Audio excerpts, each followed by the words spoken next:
ಮಹಾರಾಷ್ಟ್ರ ಉಪಮುಖ್ಯಮಂತ್ರಿ ನ್ಯಾಷನಲಿಸ್ಟ್ ಕಾಂಗ್ರೆಸ್ ಪಕ್ಷದ ನಾಯಕ ಅಜಿತ್ ಪವಾರ್ ನಿನ್ನೆ ನಡೆದ ವಿಮಾನ ಅಪಘಾತದಲ್ಲಿ ಸಾವನ್ನಪ್ಪಿದ್ದಾರೆ. ಪುಣೆ ಜಿಲ್ಲೆಯ ಬಾರಾಮತಿ ವಿಮಾನ ನಿಲ್ದಾಣದ ರನ್ವೇನಲ್ಲೇ ದುರಂತ ಸಂಭವಿಸಿತ್ತು. 66 ವರ್ಷದ ಅಜಿತ್ ಪವಾರ್ ಜೊತೆ 5 ಜನ ಸಿಬ್ಬಂದಿ ಸಾವನ್ನಪ್ಪಿದ್ರು. ನಿನ್ನೆ ರಾತ್ರಿ ಕೂಡ ಪುಣೆಯ ಬಾರಾಮುಲಾದಲ್ಲಿರುವ ವಿದ್ಯಾ ಪ್ರತಿಷ್ಠಾನದಲ್ಲಿ ಅಂತಿಮ ದರ್ಶನಕ್ಕೆ ಜನಸಾಗರವೇ ಹರಿದು ಬಂದಿತ್ತು. ದಾದಾ ನಿಧನಕ್ಕೆ ಕಂಬನಿ ಮಿಡಿದಿದ್ದಾರೆ ಕಾರ್ಯಕರ್ತರು. ಪ್ರಧಾನಿ ಮೋದಿ, ಅಮಿತ್ ಶಾ ಸೇರಿದಂತೆ ಕಾಂಗ್ರೆಸ್ನ ನಾಯಕರು ಕೂಡ ಸಂತಾಪ ಸೂಚಿಸಿದ್ದಾರೆ. ಇವತ್ತು ಬಾರಾಮತಿಯಲ್ಲಿ ಪಾರ್ಥಿವ ಶರೀರದ ಸಾರ್ವಜನಿಕ ದರ್ಶನಕ್ಕೆ ವ್ಯವಸ್ಥೆ ಮಾಡಲಾಗಿದ್ದು ಬೆಳಗ್ಗೆ 11ಕ್ಕೆ ಅಂತ್ಯಕ್ರಿಯೆ ನೆರವೇರಲಿದೆ. ಪ್ರಧಾನಿ ಮೋದಿ ಸೇರಿದಂತೆ ದೆಹಲಿಯ ಹಲವು ಗಣ್ಯರು ಅಂತ್ಯಕ್ರಿಯೆಯಲ್ಲಿ ಭಾಗಿಯಾಗಲಿದ್ದಾರೆ.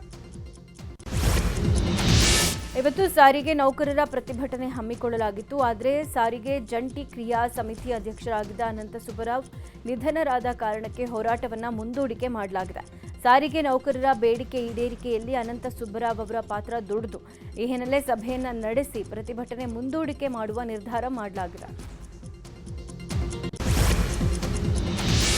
ಪ್ರತಿಷ್ಠಿತ ಅಪೆಕ್ಸ್ ಬ್ಯಾಂಕ್ ಚುನಾವಣೆ ಇವತ್ತು ನಡೆಯಲಿದ್ದು ಅಧ್ಯಕ್ಷ ಉಪಾಧ್ಯಕ್ಷರ ಸ್ಥಾನಕ್ಕೆ ಆಯ್ಕೆ ಚೆಂಡು ಸಿಎಂ ಅಂಗಳಕ್ಕೆ ತಲುಪಿದೆ. ಕೆಎನ್ ರಾಜಣ್ಣ ಅಧ್ಯಕ್ಷರಾಗೋಕೆ ಶಿವಾನಂದ ಪಾಟೀಲ್, ಶಿವರಾಮ್ ಹೆಬ್ಬಾರ್, ಮಂಜುನಾಥ್ ಗೌಡ ಸೇರಿದಂತೆ ಕೆಲವರು ತೀವ್ರ ವಿರೋಧ ವ್ಯಕ್ತಪಡಿಸಿದ್ದಾರೆ. ಆದರೆ ಕೆಎನ್ ರಾಜಣ್ಣಗೆ ಅಧ್ಯಕ್ಷ ಸ್ಥಾನ, ಮಳವಳ್ಳಿ ನರೇಂದ್ರ ಸ್ವಾಮಿಗೆ ಉಪಾಧ್ಯಕ್ಷ ಸ್ಥಾನ ನೀಡೋಕೆ ಸಿಎಂ ಚಿಂತನೆ ನಡೆಸಿದ್ದಾರೆ.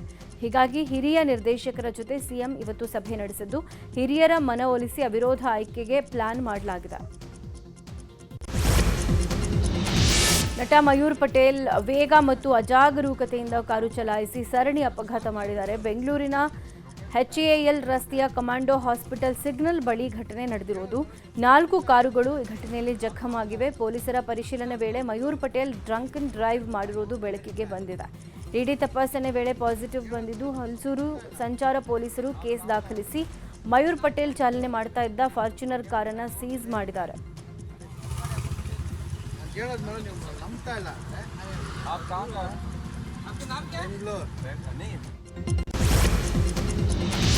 ಬೆಂಗಳೂರಿನ ಖಾಸಗಿ ಹೋಟೆಲ್ನಲ್ಲಿ ಕಾಂಗ್ರೆಸ್ ಶಾಸಕಾಂಗ ಪಕ್ಷದ ಸಭೆ ನಡೆದಿದೆ. ಶಾಸಕಾಂಗ ಪಕ್ಷದ ಸಭೆಯಲ್ಲಿ ಕಾಂಗ್ರೆಸ್ ಶಾಸಕರು, ಸಚಿವರು ಆಗಮಿಸಿದ್ರು. ಈ ವೇಳೆ ಮನ್ರೇಗಾ ಯೋಜನೆ ಬಗ್ಗೆ ಚರ್ಚೆ ಮಾಡೋಕೆ ನಿರ್ಣಯ ಅಂಗೀಕರಿಸಲು ಸದನದಲ್ಲಿ ಸಮಯವೇ ಸಿಕ್ಕಿಲ್ಲ.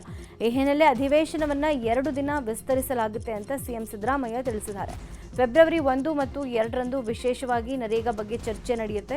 ಅಬಕಾರಿ ಸಚಿವರು ರಾಜೀನಾಮೆ ನೀಡೋ ಅಗತ್ಯ ಇಲ್ಲ, ಯಾರೋ ಅಧಿಕಾರಿಗಳು ಹೇಳಿದ್ದಾರೆ ಅಂತ ಆರೋಪ ಹೊರಿಸಿ ರಾಜೀನಾಮೆ ಕೇಳೋದು ಸರಿಯಲ್ಲ ಅಂತ ಸಿಎಂ ತಿಳಿಸಿದ್ದಾರೆ ಅಂತ ಹೇಳಲಾಗಿದೆ. ಹಿಂದೂ ಸಂಘಟನೆಗಳ ಕಾರ್ಯಕರ್ತರಿಗೆ ನಿರ್ಬಂಧ ವಿಚಾರವಾಗಿ ಗಮನ ಸೆಳೆಯುವ ಸೂಚನೆ ವೇಳೆ ಶಾಸಕ ಸುನಿಲ್ ಕುಮಾರ್ ವಿಧಾನಸಭೆಯಲ್ಲಿ ಪ್ರಸ್ತಾಪ ಮಾಡಿದ್ದಾರೆ.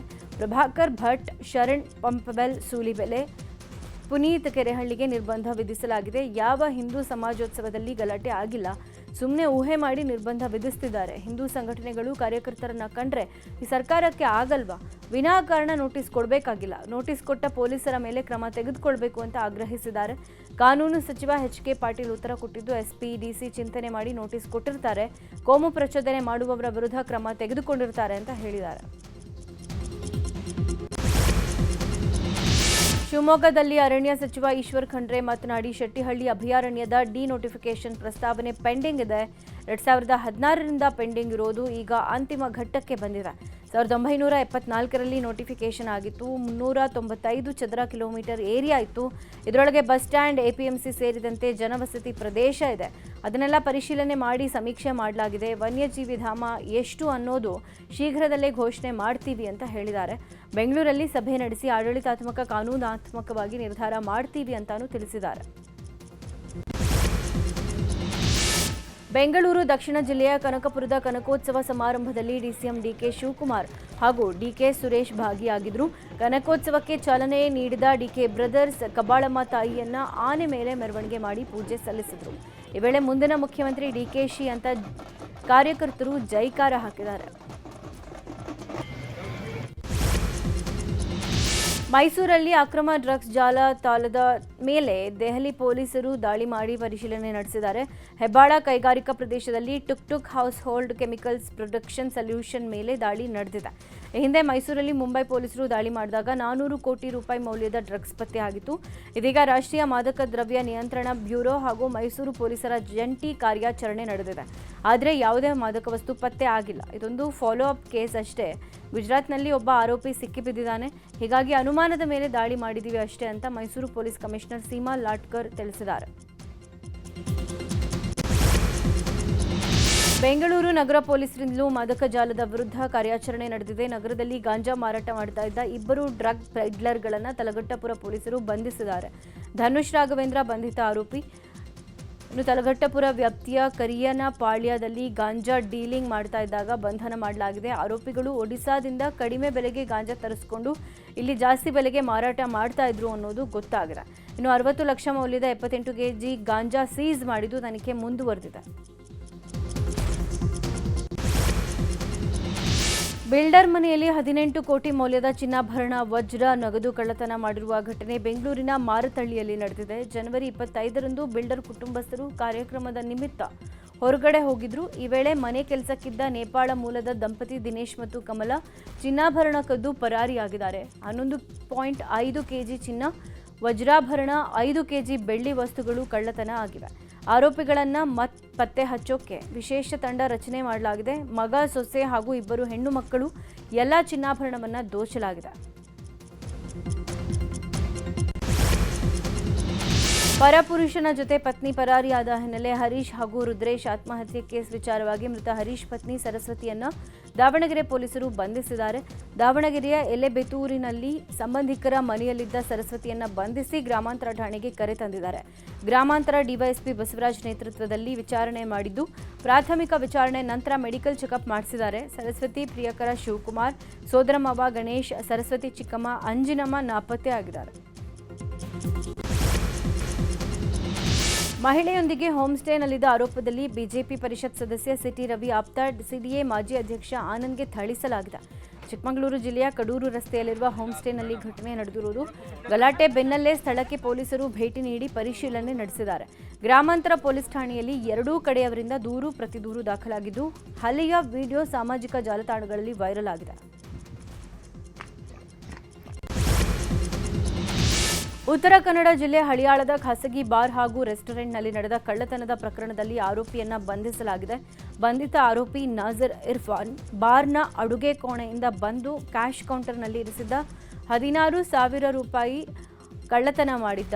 ಸಿಸಿಟಿವಿ ದೃಶ್ಯಾವಳಿ ಹಾಗೂ ಖಚಿತ ಮಾಹಿತಿ ಆಧರಿಸಿ ಅಳ್ನಾವರ ರೈಲ್ವೆ ನಿಲ್ದಾಣದಲ್ಲಿ ಆರೋಪಿಯನ್ನ ಬಂಧಿಸಲಾಗಿದೆ. ಬೆಂಗಳೂರಿನ ವರ್ತೂರಿನಲ್ಲಿ ಲಿಫ್ಟ್ ಕೆಲಸ ಮಾಡುವಾಗ ಕೆಳಗಡೆ ಬಿದ್ದು 2 ಕಾರ್ಮಿಕರು ಮೃತಪಟ್ಟಿರೋ ಘಟನೆ ನಡೆದಿದೆ. ವರ್ತೂರಿನ ಖಾಸಗಿ ಅಪಾರ್ಟ್ಮೆಂಟ್ ಒಂದರಲ್ಲಿ ಲಿಫ್ಟ್ ಸರಿಪಡಿಸುವಾಗ ಈ ದುರ್ಘಟನೆ ನಡೆದಿದೆ. 2 ಕಾರ್ಮಿಕರು ಗಂಭೀರವಾಗಿ ಗಾಯಗೊಂಡಿದ್ದಾರೆ. ತಕ್ಷಣವೇ ಗಾಯಾಳುಗಳನ್ನು ಸ್ಥಳೀಯ ಆಸ್ಪತ್ರೆಗೆ ದಾಖಲಿಸಲಾಗಿತ್ತು. ಆದರೆ ಚಿಕಿತ್ಸೆ ಫಲಿಸದೆ 2 ಮೃತಪಟ್ಟಿದ್ದಾರೆ. ಚರಂಡಿ ಪಕ್ಕದ ಪೈಪ್ ನೀರಲ್ಲಿ ಶಾಲಾ ಮಕ್ಕಳು ತಟ್ಟೆ ತೊಳಿತಾ ಇದ್ದಾರೆ. ಬಾಗಲಕೋಟೆ ಜಿಲ್ಲೆ ಜಮಖಂಡಿ ತಾಲೂಕಿನ ಆಲಬಾಳ ಗ್ರಾಮದ ಸರ್ಕಾರಿ ಪ್ರಾಥಮಿಕ ಶಾಲೆಯಲ್ಲಿ ಘಟನೆ ನಡೆದಿದೆ. ಶಾಲೆಯಲ್ಲಿ ಬಿಸಿ ಊಟ ಸೇವಿಸಿದ ನಂತರ ಮಕ್ಕಳಿಗೆ ತಟ್ಟೆ ತೊಳೆಯೋಕೆ ನೀರಿನ ವ್ಯವಸ್ಥೆ ಇಲ್ಲ. ಪ್ಲೇಟ್ ತೊಳೆಯೋಕೆ ಸೂಕ್ತ ಸ್ಥಳದಲ್ಲಿ ನೀರಿನ ಸೌಲಭ್ಯ ಕಲ್ಪಿಸದೆ ನಿರ್ಲಕ್ಷ್ಯ ಮಾಡಿದ್ದಾರೆ ಅಂತ ಆರೋಪ ಮಾಡಲಾಗಿದೆ. ವಿಜಯಪುರ ನಗರದ ಜಿಲ್ಲಾ ಬಿಜೆಪಿ ಕಚೇರಿಯಲ್ಲಿ ಕೇಂದ್ರ ಸರ್ಕಾರದ ವಿಬಿಜಿ ರಾಮ್ಜಿ ಯೋಜನೆ ಕುರಿತು ಜಾಗೃತಿ ಕಾರ್ಯಕ್ರಮ ನಡೆದಿದೆ. ರಾಜ್ಯಸಭಾ ಸದಸ್ಯ ಈರಣ್ಣ ಕಡಾಡಿ ಸೇರಿದಂತೆ ಜಿಲ್ಲೆಯ ಬಿಜೆಪಿ ಮುಖಂಡರು ಹಾಗೂ ಕಾರ್ಯಕರ್ತರು ಭಾಗಿಯಾಗಿದ್ದರು. ಕಾರ್ಯಕ್ರಮದಲ್ಲಿ ಭಾಷಣ ಮಾಡಿದ ಈರಣ್ಣ ಕಡಾಡಿ, ಭ್ರಷ್ಟಾಚಾರದ ಕೂಪವಾಗಿದ್ದ ಮನ್ರೇಗಾ ಯೋಜನೆಗೆ ಮುಕ್ತಿ ಕೊಡಲಾಗಿದೆ. ವಿಕಸಿತ ಭಾರತದ ಸಂಕಲ್ಪಕ್ಕೆ ವಿಬಿಜಿ ರಾಮ್ಜಿ ಯೋಜನೆ ಅಡಿಪಾಯ ಹಾಕಿದೆ. ಇದನ್ನು ಪಕ್ಷದ ಕಾರ್ಯಕರ್ತರು ಜನರಿಗೆ ತಿಳಿಸಬೇಕು ಅಂತ ಸಲಹೆ ಕೊಟ್ಟರು. ಮೈಸೂರಿನ ಪಿರಿಯಾಪಟ್ಟಣ ತಾಲೂಕು ಮಂಚದೇವನಹಳ್ಳಿ ಗ್ರಾಮದಲ್ಲಿ ಮಂಜುನಾಥ್ ಅನ್ನುವವರು ಅರಣ್ಯ ಇಲಾಖೆಯ ವಿರುದ್ಧ ಆಕ್ರೋಶ ಹೊರಹಾಕಿದ್ದಾರೆ. ಹೆದ್ದಾರಿ ಇಲಾಖೆ ಅನುಮತಿ ಪಡೆದು ಹೊನ್ನೆ ಮರವನ್ನು ಕತ್ತರಿಸಿದ್ದು ಅದನ್ನು ಮನೆಗೆ ಸಾಗಿಸೋಕೆ ಅರಣ್ಯ ಇಲಾಖೆ ಬಳಿ ಅನುಮತಿ ಕೋರಿ 2 ತಿಂಗಳಾಗಿವೆ. ನಮ್ಮ ತೋಟದ ಮರವನ್ನು ನಮ್ಮ ಮನೆಗೆ ಸಾಗಿಸೋಕೆ ಅನುಮತಿ ಕೊಡೋಕೆ ಅರಣ್ಯ ಇಲಾಖೆ ಯಾಕೆ ತಡ ಮಾಡ್ತಿದೆ ಗೊತ್ತಿಲ್ಲ ಅಂತ ಕಿಡಿಕಾರಿದ್ದಾರೆ. ತೋಟದಲ್ಲಿರೋ ಮರದ ತುಂಡುಗಳು ಕಳ್ಳತನ ಆದರೆ ಯಾರು ಹೊಣೆ ಅಂತ ಪ್ರಶ್ನೆ ಮಾಡಿದರು. ಬೆಳಗಾವಿ ಜಿಲ್ಲೆ ಖಾನಾಪುರದ ಹಕ್ಕಿಪಿಕ್ಕಿ ಜನರಿಗೆ ಮೂಲಭೂತ ಸೌಕರ್ಯ ಸಿಗದೆ ಪರದಾಡ್ತಾ ಇದ್ರು. ಈ ಬಗ್ಗೆ ನಮ್ಮೂರಲ್ಲಿ ನ್ಯೂಸ್ 18 ಕಾರ್ಯಕ್ರಮ ಪ್ರಸಾರ ಆಗಿತ್ತು.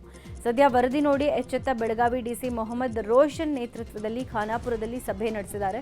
ಸಭೆಯಲ್ಲಿ ಆಧಾರ್ ಕಾರ್ಡ್, ರೇಷನ್ ಕಾರ್ಡ್, ಜಾತಿ ಪ್ರಮಾಣ ಪತ್ರ ನೀಡುವ ಬಗ್ಗೆ ಚರ್ಚೆ ನಡೆಸಲಾಗಿದೆ. ಕಳೆದ ಅನೇಕ ವರ್ಷಗಳಿಂದ ಸೌಲಭ್ಯ ಇಲ್ಲದೆ ಹಕ್ಕಿಪಿಕ್ಕಿ ಸಮುದಾಯದ ಜನ ವಾಸಿಸ್ತಾ ಇದ್ದಾರೆ.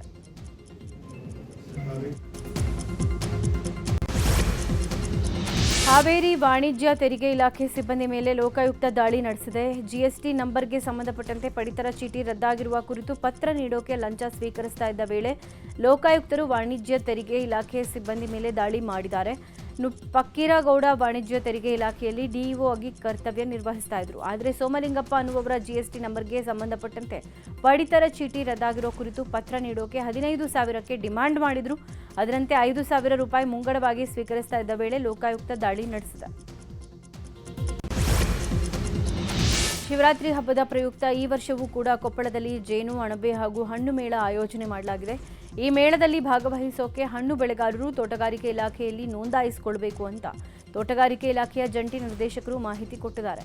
ಅಗತ್ಯ ಇರೋ ರೈತರು ನೋಂದಾವಣಿ ಮಾಡಿಕೊಳ್ಳಬಹುದು.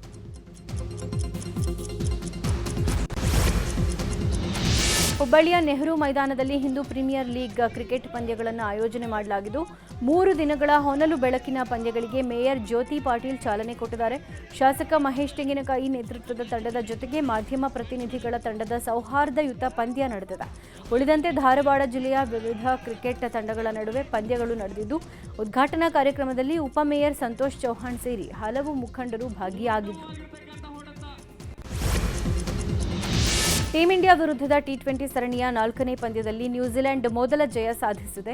ವಿಶಾಖಪಟ್ಟಣಂನಲ್ಲಿ ನಡೆದ ಪಂದ್ಯದಲ್ಲಿ ಭಾರತ 50 ರನ್ಗಳ ಅಂತರದಿಂದ ಸೋಲನುಭವಿಸಿದೆ. ಟಾಸ್ ಸೋತು ಬ್ಯಾಟಿಂಗ್ ಮಾಡಿದ ಕಿವೀಸ್ ಪಡೆ 20 ಓವರ್ಗೆ 7 ವಿಕೆಟ್ ನಷ್ಟಕ್ಕೆ 215 ರನ್ ಗಳಿಸಿತ್ತು. ಸವಾಲಿನ ಮೊತ್ತದ ಬೆನ್ನತ್ತಿದ್ದ ಭಾರತ 165 ರನ್ಗಳಿಗೆ ಆಲ್ ಔಟ್ ಆಗಿದೆ. ಇನ್ನು 5 ಪಂದ್ಯಗಳ ಸರಣಿಯಲ್ಲಿ ಭಾರತ 3-1 ಅಂತರದಲ್ಲಿ ಮುನ್ನಡೆ ಸಾಧಿಸಿದೆ.